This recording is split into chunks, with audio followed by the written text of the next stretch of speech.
अजमेर संभाग के सबसे बड़े जवाहरलाल नेहरू अस्पताल के ईएनटी विभाग के चिकित्सकों ने 15 दिनों के भीतर 3 इंटरनेशनल सर्जरी कर जवाहरलाल नेहरू अस्पताल अजमेर का नाम रोशन किया है। मेडिकल कॉलेज प्राचार्य डॉक्टर अनिल सामरिया व अस्पताल अधीक्षक डॉक्टर अरविंद खरे ने बताया कि 14 साल का बालक सिक्कर जिले से है, जिसे अप्रैल में नाक से खून बहने की शिकायत हुई, जिसके डॉक्टर दिग्विजय सिंह की टीम ने सिटी स्कैन करने पर नाक के पीछे खून की बनी गांठ के ट्यूमर का पता चला। नेजोफेरेंजियल एंजाइयोफाइब्रोमा 10 से 18 साल के लड़कों में होने वाली खून की नस से उत्पन्न होने वाला ट्यूमर होता है, जो कि नाक के पीछे होता है। इसे रुक रुक कर अत्यधिक रक्तस्राव होता है, जो कि कई बार जानलेवा भी होता है। यह बीमारी नाक के पीछे वाले हिस्से में होती है। पूर्व में इसके ऑपरेशन गाल की हड्डी को काटकर किए जाते थे, लेकिन अब बच्चे का ऑपरेशन बिना किसी बाहरी चीर फाड़ के नाक, कान, गला ऑपरेशन थिएटर में स्थापित अत्याधुनिक कैमरा सिस्टम तथा इमेज गाइडेड नेविगेशन सिस्टम द्वारा किया गया। इसी प्रकार अजमेर निवासी 17 वर्ष की बालिका को पिछले 3 महीने से गले में गांठ का पता चला। बच्ची की गांठ खून की नलियों के पास स्थित थी। इसके डायग्नोसिस के लिए बच्ची का सीटी स्कैन तथा कैरोटिड एंजियोग्राफी कराई गई, जहां यह जटिल ऑपरेशन सफलतापूर्वक किया गया तथा इसमें किसी भी नसों को नुकसान नहीं पहुंचा तथा बच्ची पूर्णतया स्वस्थ है। वहीं दूसरी ओर केकड़ी निवासी 21 वर्ष का व्यक्ति आईसीयू में रहा था, जिसे वेंटिलेटर पर रखना पड़ा था तथा मरीज के गले से सांस नली में छेद कर ट्रेकियोस्टोमी करनी पड़ी थी। जब मरीज पूर्णतः स्वस्थ होकर ट्रेकियोस्टोमी को बंद करने के लिए आया तो जांच करने पर पता चला कि सांस की नली बहुत सक्रिय हो चुकी है और ऐसे में ट्रेकियोस्टोमी बंद करने पर व्यक्ति को बाद में सांस लेने में तकलीफ बढ़ सकती थी व जान का खतरा हो सकता था। इसलिए मरीज की सांस की नली को रिपेयर करने का ऑपरेशन किया गया। ये एक जटिल ऑपरेशन होता है। इसमें सांस की नली की फिर से संकुचित होने का खतरा रहता है। इसके ऑपरेशन हेतु तो मरीज को विशेष प्रकार की सिलिकॉन की ट्यूब लगवाई गई। अब व्यक्ति पूर्णतया स्वस्थ है। इस ट्यूब को 1 महीने में निकाल दिया जाएगा। इन तीनों मरीजों की सभी जांच तथा ऑपरेशन पूर्णतया निःशुल्क किए गए हैं और अगर ये निजी चिकित्सालय में इन मरीजों के प्रत्येक की जांचें तथा ऑपरेशन का खर्च कई 2.5 लाख के बीच आता। अजमेर शहर के लिए बहुत ही खुशी की बात है कि हमारे यहाँ जटिल से जटिल सर्जरियाँ जवाहरलाल नेहरू चिकित्सालय में होने लगी हैं। हमारे चिकित्सालय में काफ़ी काबिल तारीफ डिपार्टमेंट्स हैं, काफ़ी अच्छे सर्जन्स हैं, फिजिशियंस हैं और सारे डिपार्टमेंट अप टू डेटेड है, जो कि आज बड़े बड़े मेट्रो सिटीज़ में अवेलेबल है। उससे भी अच्छी सर्जरी करने वाले, इलाज करने वाले अब आज अजमेर में उपलब्ध हैं।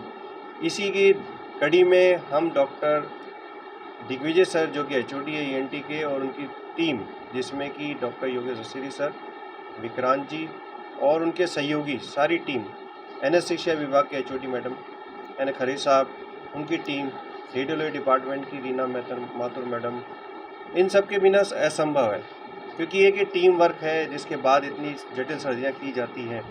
तीनों ही सर्जरियों में जान जाने का जोखिम 100% होता है, लेकिन इन तीनों की ज़िंदगी बचाने में इनका बहुत ही अच्छा कार्य रहा है। आपको अभी खरे साहब ने बहुत ही अच्छा डिटेल बताया कि एक नेज़ोफेरिंजियल एंजियोफाइब्रोमा का ऑपरेट किया है, जो कि डिफरेंट तरीके से किया गया है, जिसमें ब्लीडिंग बहुत लेस हुई है, बहुत ही कम हुई है और बच्चा बिल्कुल सुरक्षित और अच्छा है, आपके सामने प्रस्तुत किया गया। कैरोटिड बॉडी ट्यूमर एक बहुत ही जानलेवा ट्यूमर हो सकता है। इसके ऑपरेशन के दौरान भी जान जा सकती है। इसकी बड़ी सफलता से बहुत ही बारीकी से ऑपरेशन करके बच्चे को नया जीवन दान दिया गया है।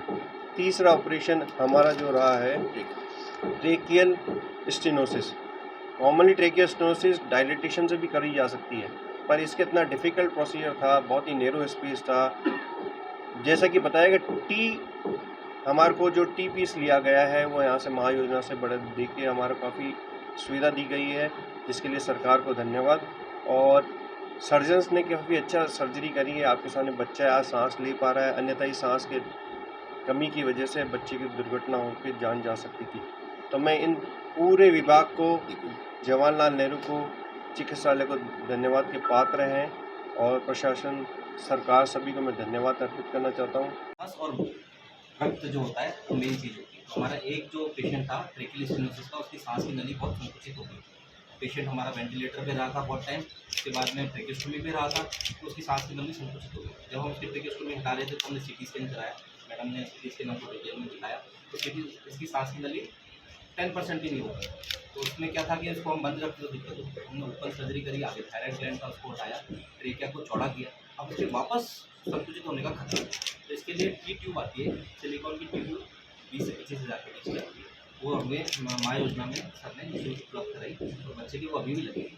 तो इसके ऊपर हमने ट्रेका को पहले वाइड किया, फिर हमने स्टैंड की जैसे ट्यूब रख रखी है और ये ट्यूब 1.5 से 2 महीने रहेगी। बच्चा स्वस्थ है, ये ट्यूब बंद करके वो बोल भी पा रहा है और 1.5-2 महीने में उसको अदरवाइज यदि ये बंद हो जाती तो इसको सांस में एकदम से तकलीफ होती है, काम करता हूँ शायद पेशेंट वापस आ भी नहीं पाता हमारे को, वापस ट्रेकेस्टोमी। स्टार्टिंग के किस कंडीशन में आया था? ये बच्चा आईसीयू में भर्ती रहा था किसी कंडीशन में और ट्रेकेस्टोमी में था।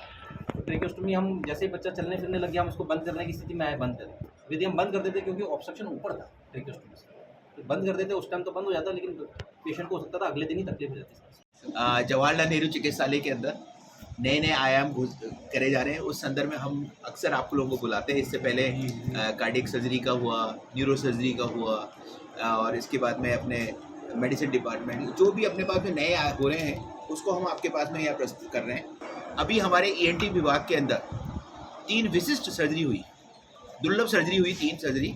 जो सर्जरी तो रोज़ होती है, लेकिन हर सर्जरी में कुछ ना कुछ विशेष आयाम घोषित करे गए। इसके अंदर इतनी कॉमन आर्टरीज होती हैं, इसके बाद में अगर हल्का डिसेक्शन में भी समस्या हो जाए तो उसके साथ में तो उसकी जानलेवा हो सकता है। उसको बहुत फाइनली इनको डिसाइड करा।